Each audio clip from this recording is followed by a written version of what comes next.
Hello and welcome to the study IQ।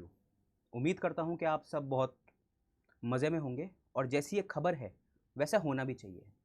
हाल ही में अभी 2 तारीख को हमारी जो वुमेन्स क्रिकेट टीम है इसने वर्ल्ड कप जीता। वुमेन वर्ल्ड कप एक बहुत बड़ी बात, जो कहीं ना कहीं हमारी मैन क्रिकेट टीम इस बार चूक गई थी थोड़े से मार्जिन से कि हम हार गए थे ऑस्ट्रेलिया के साथ। वहीं पर ही जो हमारी वुमेन क्रिकेट टीम है तो उसने इसको एक पूरी चक दे इंडिया वाली एक फीलिंग हमको दी है इस बार कि कहीं ना कहीं कि एक ऐसी टीम जो 1978 से पार्टिसिपेट करती आ रही है बट कभी जीती नहीं। इनफैक्ट 2 बार 2005 और 2017 के अंदर हमारी टीम जो है वो एक रनर अप बन के रह गई बट कभी जीत नहीं पाई। So let's celebrate this and we should also understand that what are the various aspects of this particular win, कि जो हमने ये जीत हासिल की है इस जीत के इर्द गिर्द क्या क्या मुद्दे घूम रहे हैं जिसके सेंटर में है हमारी वुमेन। ठीक है, सो जो हमारी वुमेन है, जो हमारी वुमेन इन स्पोर्ट्स है, इसके रिगार्डिंग हमारे क्या क्या मुद्दे हैं जिनके इर्द गिर्द हम घूम रहे हैं। ठीक है, तो सबसे पहला जो हमारा डिस्कशन का टॉपिक होने वाला है इस पूरे डिस्कशन के अंदर वो होने वाला है कि क्यों हमें इतना लंबा टाइम लगा। ठीक है, दूसरी चीज कि क्या रीजंस थे इस हिस्टोरिकल विन के, कि क्या ऐसे BCCI ने स्टेप लिए, क्या ऐसा एज अ पब्लिक हम लोगों ने किया कि जिसके बाद एक ऐसे हिस्टोरिक विन हमको देखने को मिली है हमारी वुमेन क्रिकेट टीम के द्वारा। तीसरी चीज हमको यहां पर ये देखनी पड़ेगी कि ऐसी क्या प्रॉब्लम्स हैं associated with women in sports. क्यों? क्योंकि कहीं ना कहीं जब हम क्रिकेट की बात करते हैं तो हमें यह समझना चाहिए that cricket is the most celebrated sport in India, whether men हो चाहे कोई विमेन स्पोर्ट्स हो, बट क्रिकेट जो है कहीं ना कहीं हमारे कहते हैं ना कि खून की रगों में दौड़ रहा है क्रिकेट इंडियंस की। तो इस तरीके की चीज हमको देखने को मिलती है। तो कहीं ना कहीं क्रिकेट के अंदर तो हमने ये चीज समझ ली कि किस तरीके से वुमेन इन स्पोर्ट्स को हमको बढ़ावा देना चाहिए, बट बाकी के जो स्पोर्ट्स हैं, है ना, जो वुमेन स्पोर्ट्स हैं उनका क्या स्टेटस है, उनकी क्या मेजर प्रॉब्लम्स हैं जिसके कारण आज भी हम कहीं ना कहीं पीछे रह जाते हैं जब हम ओलंपिक्स में जाते हैं। जब हम कंपेयर करें कि चाइना या फिर जापान या फिर USA के साथ हम खुद को कंपेयर करके देखते हैं तो कहीं ना कहीं वुमेन इन स्पोर्ट्स जो हमारी हैं उसके अंदर हमारा जो रैंकिंग है वो काफ़ी कम रहता है बजाय दूसरे देशों के। तीसरा अगली चीज़ हमको ये देखनी पड़ेगी कि क्या गवर्नमेंट ऐसे स्टेप्स ले रही है जिससे वुमेन इन स्पोर्ट्स को बढ़ावा मिले, और मोस्ट इंपॉर्टेंटली कि as an individual, as an Indian या फिर as a future civil servants हम क्या ऐसे स्टेप्स ले सकते हैं जिससे हम और भी इसको इंप्रूव कर करें, that what can be done more in this regard. ठीक है, तो हमारे डिस्कशन को आगे लेकर जाए उससे पहले एक बार यह समझ लेते हैं कि हुआ क्या है। तो एक 13th एडिशन था वुमेन्स वर्ल्ड कप का। जैसा कि आप सबको पता है कि 13th एडिशन था हमारे वुमेन्स वर्ल्ड कप का। दूसरा, ये ऑर्गेनाइज कहां पे किया गया था? ऑर्गेनाइज ये किया गया था DY पाटिल स्टेडियम नवी मुंबई के अंदर। ठीक है, तो क्या ये पहली बार था जब इंडिया ने इसको होस्ट किया था? तो जवाब है नहीं। इंडिया ने सबसे पहले जो इसको पार्टिसिपेट किया था तो वो था 1978। उस समय भी इंडिया ने ही इस टूर्नामेंट को होस्ट किया था। उसके बाद इंडिया इसको 1997, 2013 एज वेल एज इन 2025 भी इसको ऑर्गेनाइज करवा चुकी है। इस पूरे टूर्नामेंट को हम होस्ट कर चुके हैं। अगली चीज, अब कुछ इवेंट्स को समझ लेते हैं कि जो फाइनल मैच था इंडिया का वो था साउथ अफ्रीका के खिलाफ जिसमें हम 42 रन से जीते हैं। वहीं 2005 और 2017 के अंदर जो इंडियन क्रिकेट टीम है, वुमेन क्रिकेट टीम जो है वो एक रनर अप बन के रह गई थी, मतलब वो सेकंड आई थी कि हम फाइनल तक तो पहुंचे पर कहीं ना कहीं हम फाइनल में आके रह जा रहे थे। ठीक है, नेक्स्ट चीज जो है कि एक सेमीफाइनल जो है ये कहीं ना कहीं सबसे इंटरेस्टिंग एक मैच बताया जा रहा है इस पूरे टूर्नामेंट के अंदर, क्योंकि ये सबसे बड़ी बात जो डिफेंडिंग चैंपियंस हैं ऑस्ट्रेलिया उनके अगेंस्ट था। क्यों? क्योंकि ऑस्ट्रेलिया के कहीं ना कहीं हमारे अंदर भी एक मन में एक कहते ना कि सुई सी चुभ रही थी कि जब मेंस टूर्नामेंट था तो फाइनल में हम कहीं ना कहीं रह गए थे। उसमें हमको याद रखना चाहिए कि ट्रेविस हेड जो था उसने बड़ा दुख दिया था उस दिन इंडियंस को। तो यहां पर इंडिया ने एक बहुत ही बड़ा जो स्कोर है 339 का उसको चेस किया, और इसमें मजे की बात यह है that this is this second highest run chase which has been covered in the tournament और द वर्ल्ड और the women cricket tournaments. Okay, तो टोटल टीम्स कितनी थी इसके अंदर? 8 टीम्स थी। इंडिया होस्ट था, Australia, England, South Africa, New Zealand, Pakistan, Sri Lanka and West Indies. ये थोड़ी चीजें हमको देखनी इसलिए जरूरी है कि यूपीएससी क्या करता है कि कई बार कुछ फैक्चुअल क्वेश्चंस भी पूछने चालू कर देता है।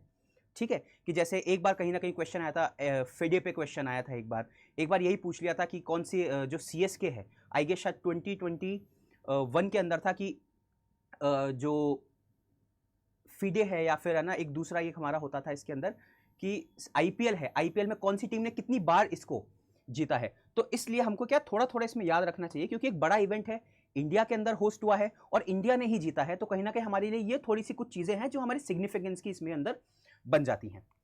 सो अब हम बात करते हैं मोटे मोटे तौर पे अपने डिस्कशन के बारे में कि ऐसा क्या रीजन था। जैसे कि हमने देखा कि इंडिया इस टूर्नामेंट के अंदर 1978 से पार्टिसिपेट करता आ रहा है, 2 बार वो रनर अप रह चुका है, 2005 में और 2017 में, बट जीता कब? 2025 के अंदर।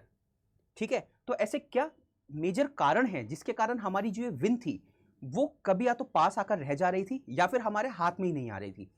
तो सबसे पहला है यहाँ पे हिस्टोरिकल अंडर इन्वेस्टमेंट। आप सभी को पता होगा, एक दंगल मूवी है, उसका एक बड़ा ही ना फेमस डायलॉग है, मतलब है वो डायलॉग रेसलिंग के लिए, बट कहीं ना कहीं हमको ये समझना पड़ेगा दैट वुमेन स्पोर्ट्स है उसको किस सेकेंडरी नज़र से देखा जाता है हमारे देश के अंदर। ठीक है, तो उसको एक कहते ना कि एक कंसोलेशन जो अवार्ड होता है, ठीक है, कि सिर्फ प्रोत्साहन के लिए करवा दिया, एक एक्टिविटी होनी थी इसलिए करवा दिया। ठीक है, कि एक वो डायलॉग ऐसा बोलता है कि जो रेसलिंग है उसको फंड मिलता है इतना, जिसमें मेंस को फंड मिलता है इतना, और वुमेन तक आते आते तो वो फंड एकदम ही खत्म हो जाता है। सेम जाता है हमारे बाकी स्पोर्ट्स के साथ भी, वही चीज हो रही थी हमारे साथ क्रिकेट के अंदर भी। ठीक है, तो सबसे पहली बात तो हिस्टोरिकल डिसइन्वेस्ट, मतलब जो इसके अंदर अंडर इन्वेस्टमेंट थी वो होती थी।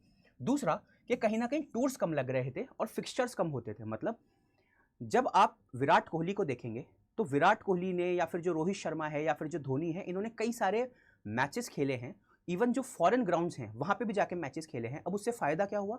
उससे फ़ायदा ये हो जाता है कहीं ना कहीं हमें कि जो एक फास्ट पिचेस होती हैं या जो डिफिकल्ट पिचेस होती हैं उनको खेलने का हमारे प्लेयर्स को एक्सपीरियंस मिलता है। कहीं ना कहीं उसी एक्सपीरियंस के अंदर हमारी जो वुमेन क्रिकेट टीम है वो लैक कर रही थी। दूसरी चीज़ हमको ये देखने को मिलेगी कि lack of resources and professional management. ठीक है, दूसरा जो इसके अंदर वुमेन को हमारे सिस्टमिक सपोर्ट प्रॉपरली मिलना चालू हुआ था ना, वो हुआ था 2020 के अंदर। 2020 हुआ, 2022 हुआ, इसके अंदर BCCI ने कुछ एक चेंजेस किए जिसके बाद कहीं ना कहीं कुछ इंप्रूवमेंट सिचुएशन के अंदर आया। बल्कि जबकि उससे पहले 2020 से पहले जो क्रिकेट भी था, वुमेन क्रिकेट भी था, उसको भी कहीं एक सेकेंडरी स्पोर्ट की तरह या फिर एक ना कि साइड एक्टिविटी की तरह ही ट्रीट किया जाता था। नेक्स्ट चीज हमको ये देखनी पड़ेगी यहाँ पे दैट कॉम्पिटिटिव एडवांटेज था किनको? ऑस्ट्रेलिया को, इंग्लैंड को और न्यूजीलैंड को। क्यों? क्योंकि इनके एक होती है WBBL। ठीक है, WBBL कैसे कि ऐसे मानिए IPL है, ठीक है, या फिर इस बार चालू हुआ है वुमेन प्रीमियर लीग, चालू हुआ था 2025 के अंदर। तो सिमिलरली ये लोग काफ़ी टाइम से ये एक टूर्नामेंट करवाते आ रहे हैं जिसके अंदर दुनिया भर के जो प्लेयर्स हैं वो आते हैं, आपस में एक प्रैक्टिस सेशन होता है, एक जो हमारा नया टैलेंट है, लोकल टैलेंट है, उसको ऊपर आने का मौका मिलता है। तो कहीं ना कहीं इनके अंदर ये देखने को हमको मिलता था। दूसरी चीज़ और जो सबसे इंपॉर्टेंट मुझे कहीं ना कहीं लगती है, यह है कल्चरल बैरियर। ठीक है, मेजर वो भले ही चाहे इसके जो लड़कियों की जो सेफ्टी होती है उसका मुद्दा हो, या फिर ये हो कि जो लड़कियों को बाहर खेलने जाने से रोका जाता है वो वाला मुद्दा हो, है ना। और दूसरा है पब्लिक व्यूअरशिप। तो कहीं ना कहीं जो स्पोर्ट्स टूर्नामेंट होते हैं वुमेन के, उसमें पब्लिक व्यूअरशिप भी कम रहती है। आप खुद ही ध्यान कर लीजिए कि जब वर्ल्ड कप हो रहा था, हमारा मेंस वर्ल्ड कप हो रहा था जो इंडिया के अंदर ऑर्गेनाइज किया गया था, जिसमें ऑस्ट्रेलिया जीत गई थी, इंडिया हार गई थी फाइनल के अंदर, उसका कितना एक लार्ज स्केल के ऊपर, मतलब गली गली में किसी कैफे के अंदर या फिर रेस्टोरेंट के अंदर बड़े बड़े टीवीज के ऊपर, होर्डिंग्स के ऊपर उनकी लार्ज स्ट्रीमिंग चल रही थी। बट क्या हमको ये देखने को मिला इन केस ऑफ वुमेन? तो कहीं ना कहीं हमें ये भी समझना पड़ेगा कि आज भी कहीं ना कहीं पब्लिक व्यूअरशिप और पब्लिक डिमांड की कमी हमको देखने को मिलती है इन वुमेन स्पोर्ट्स। दूसरी चीज, अब हमने ये तो समझ लिया कि क्या कमियां रही जिसके कारण हम हारे, बट कुछ ना कुछ खूबियां भी रही होगी या कुछ चेंजेस भी हुए होंगे जिसके कारण आज की जीत का सेहरा हमारी टीम ने पहना है।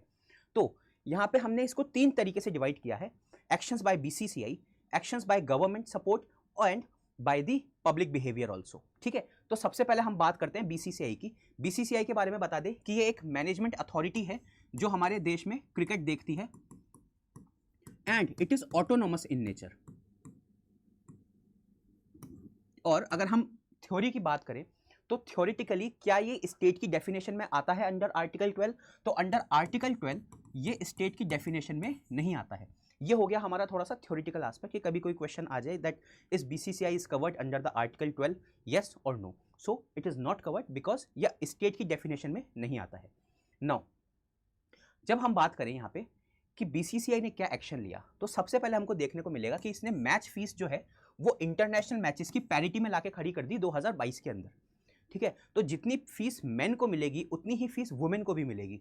ठीक है, जो प्राइस अमाउंट मेन को मिलेगा उतना सिमिलर प्राइस अमाउंट ही हमको वुमेन को भी मिलेगा।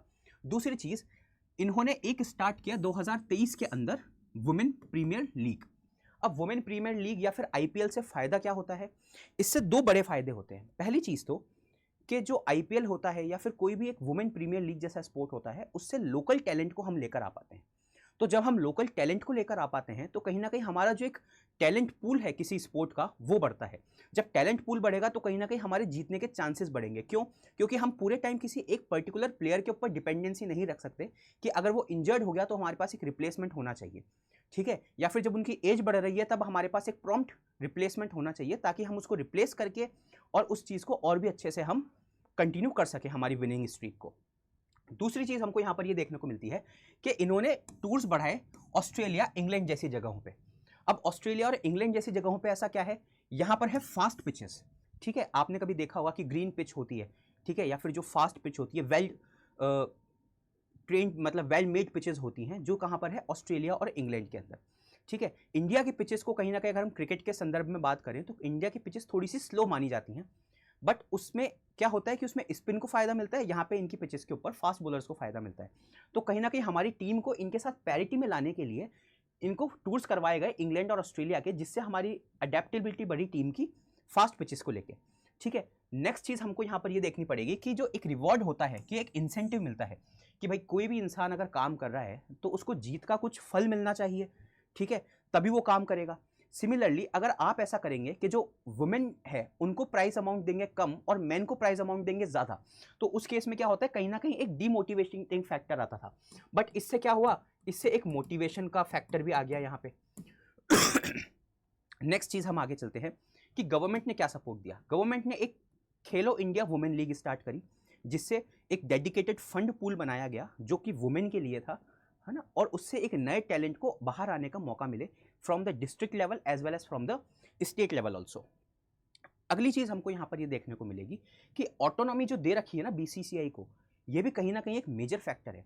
क्यों? बिकॉज आप बाकी अगर जगहों पर देखेंगे तो वो पॉलिटिसाइज्ड हो जाती हैं ऑर्गेनाइजेशन।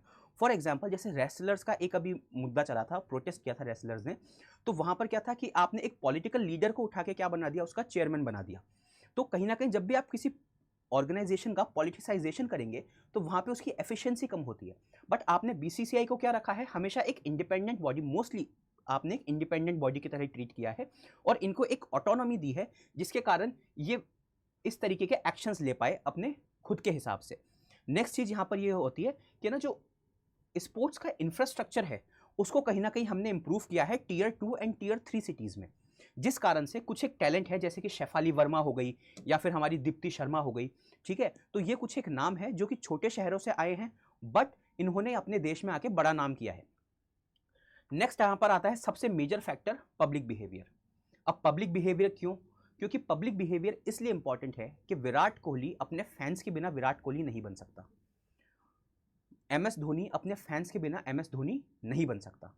सिमिलरली अगर किसी को भी आपको मोटिवेट करना है या फिर उसको एक बड़े प्लेटफॉर्म पे जगह देनी है या फिर किसी भी स्पोर्ट्स का आपको बेटरमेंट करना है, तो उसके लिए सबसे इंपॉर्टेंट है उसकी पब्लिक में एक्सेप्टेंस, उसकी राइजिंग व्यूअरशिप, जिस व्यूअरशिप से क्या होता है, सबसे इंपॉर्टेंट चीज है स्पॉन्सर्स आते हैं।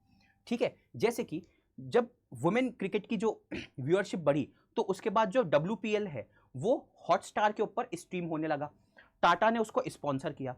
तो जब आप इस तरीके से किसी को प्रोत्साहन देते हैं तो उसके साथ स्पॉन्सर्स भी आते हैं और राइजिंग व्यूअरशिप के साथ कहीं ना कहीं कुछ एक ऐसे स्टार्स भी बन जाते हैं विद द फैंडम, जैसे कि हरमनप्रीत कौर और स्मृति मंदाना बने। नेक्स्ट, ये तो खैर हो गई हमारे एक मोस्ट सेलिब्रेटेड स्पोर्ट्स की बात, जो है क्या, क्रिकेट।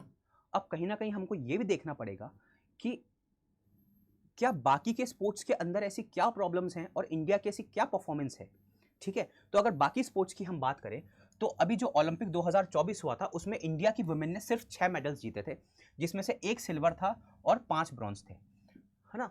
और कहीं ना कहीं ये जो हमारा पोडियम है ये पोडियम लेस था देन मेन के, जो मेन के मेडल्स हैं वो काफ़ी ज़्यादा थे बजाय विमेन के।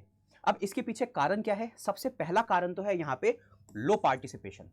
लो पार्टिसिपेशन कैसे? That as per the UNESCO report हमारे 49% जो अडोलेसेंट गर्ल्स हैं, ठीक है, मतलब जो 18 से कम और 14 साल से ज़्यादा की जो हमारी गर्ल्स हैं वो कहीं ना कहीं ड्रॉप आउट कर जाती हैं। ये डेटा है 2024 का यूनेस्को का। ठीक है, अब ड्रॉप आउट करने के पीछे कुछ कारण तो होंगे, ऐसे तो कोई ड्रॉप आउट कर नहीं जाएगा। तो इसके पीछे जो हमारे कारण हैं, सबसे इंपॉर्टेंट रीजन है यहां पे सोशल स्टिग्मा,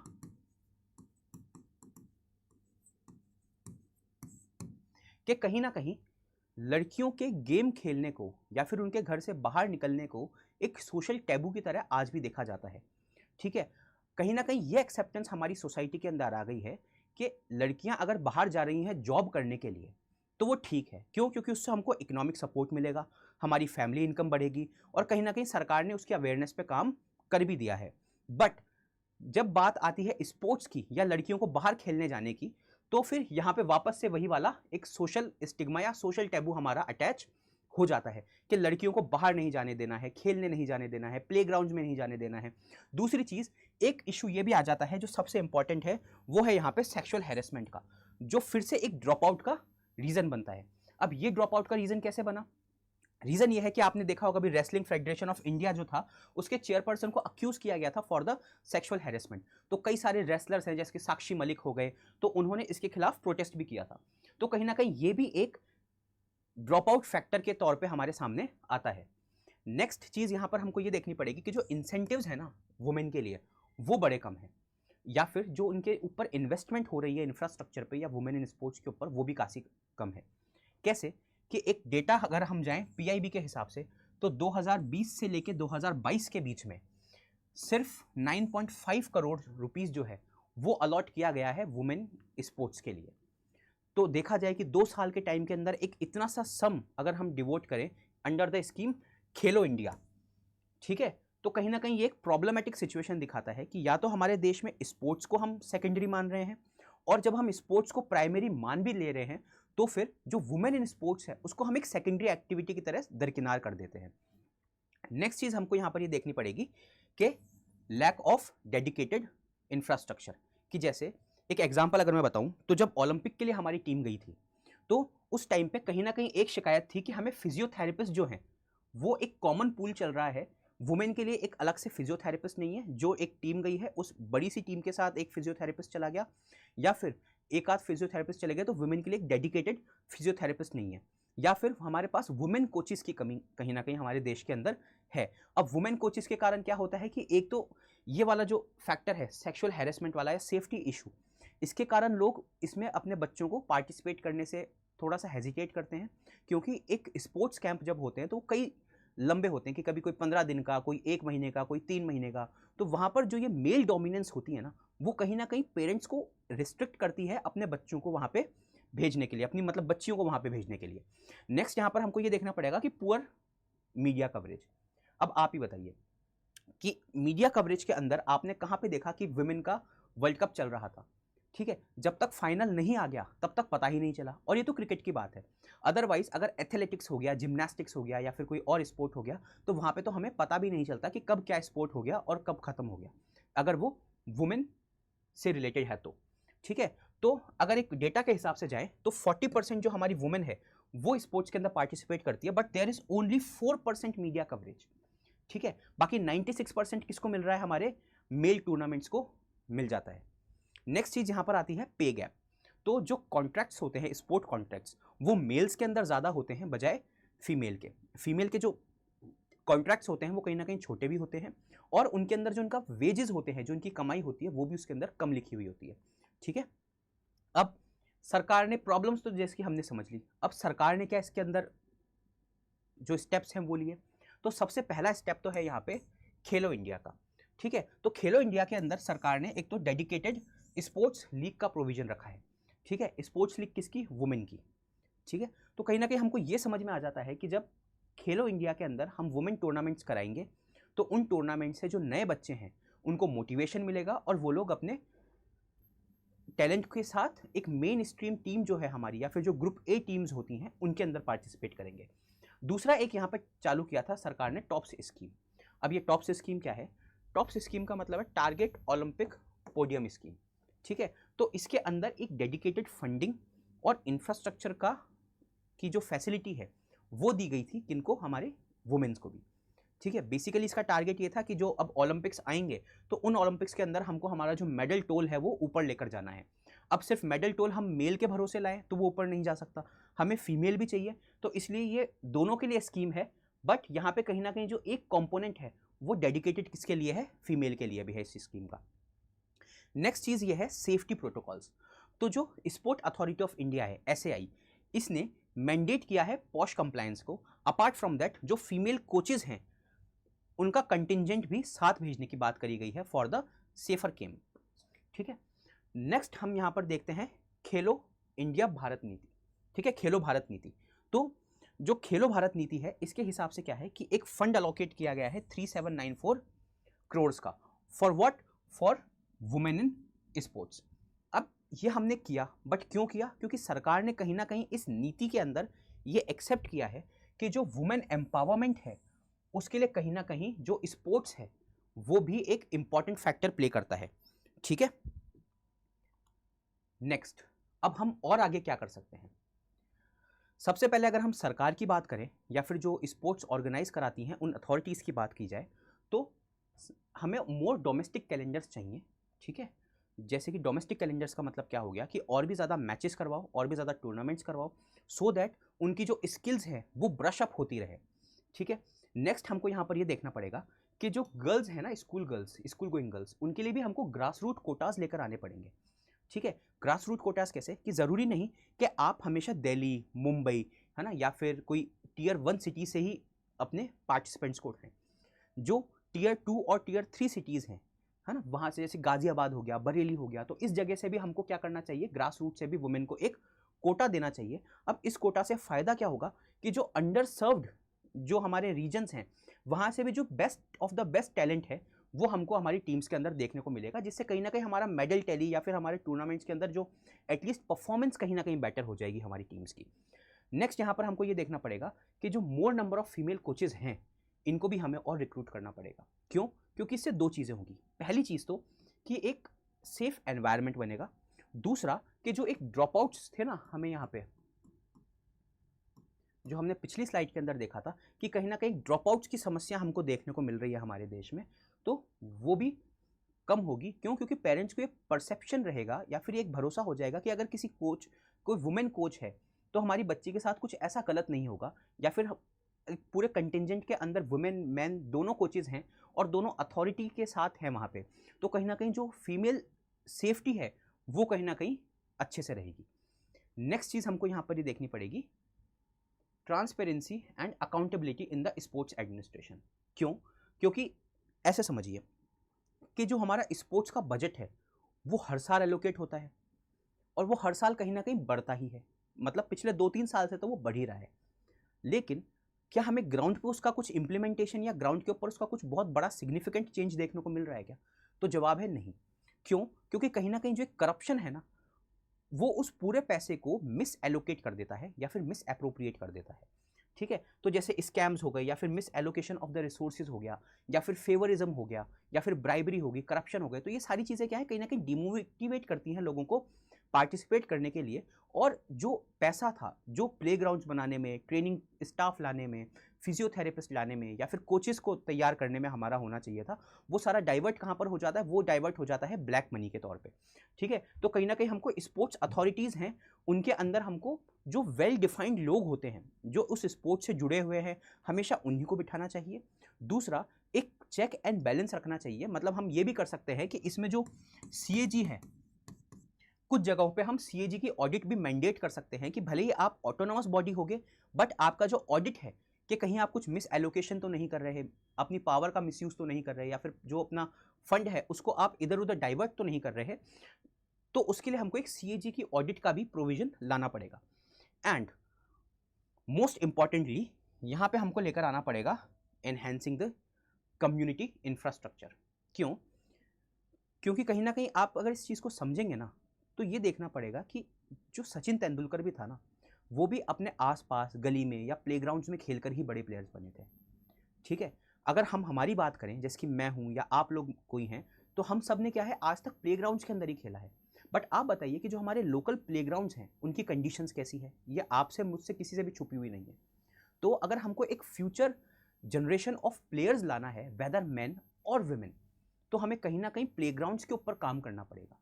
क्यों?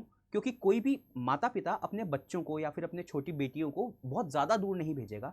बट हाँ, अगर बात हो कि पास में ही कोई प्लेग्राउंड है तो वहाँ पे वो डेफिनेटली भेजेंगे भी और बच्चे उसमें परफॉर्म करके अच्छा एक नाम भी करेंगे। ठीक है, तो इस कारण से जो लोकल प्लेग्राउंड्स हैं उनको हमें कहीं ना कहीं इन्हांस करना पड़ेगा। कैसे? कि वहाँ पे हमको लाइटिंग अच्छी देनी पड़ेगी, उन बच्चों को वहाँ पे सेफ ट्रांसपोर्ट हमको प्रोवाइड करवाना पड़ेगा। इवन जो हॉस्टल्स हैं, जो हमारे स्पोर्ट्स में बच्चियाँ जा रही हैं, उनका जो हॉस्टल है, उस हॉस्टल की जो भी सिक्योरिटी है या फिर जो उसका कंफर्ट है, उसका भी प्रॉपर तरीके से हमको ध्यान रखना पड़ेगा। अब ये सारे मुद्दे हमने देख लिए, ये सारे सरकार के मुद्दे हैं। अब कहीं ना कहीं एज एन इंडियन हमारी भी कुछ ना कुछ एक रिस्पॉन्सिबिलिटी रहती है टू प्रमोट द वुमेन।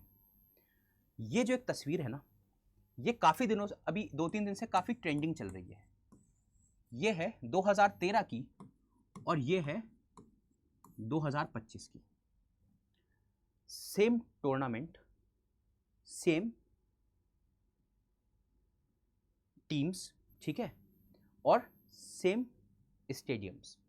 ये भी मुंबई की तस्वीर है और ये भी मुंबई की तस्वीर है। इन दोनों के अंदर जो बेसिक फर्क है ना, वो है ऑडियंस का या फिर वो है व्यूअरशिप का। तो जैसा कि मैंने पहले भी कहा था कि विराट कोहली को विराट कोहली बनाने के लिए उसके फैंस की ज़रूरत है, उसके व्यूअर्स की ज़रूरत है। तो हमें ये भी समझना पड़ेगा कि एज एन इंडियन ये हमारी भी रिस्पॉन्सिबिलिटी है कि हम जब भी कोई वुमेन टूर्नामेंट हो रहे हैं तो हम, अच्छी बात है कि हम मेल को फॉलो करते हैं, बट कहीं ना कहीं हमको वुमेन टूर्नामेंट्स को भी फॉलो करना पड़ेगा।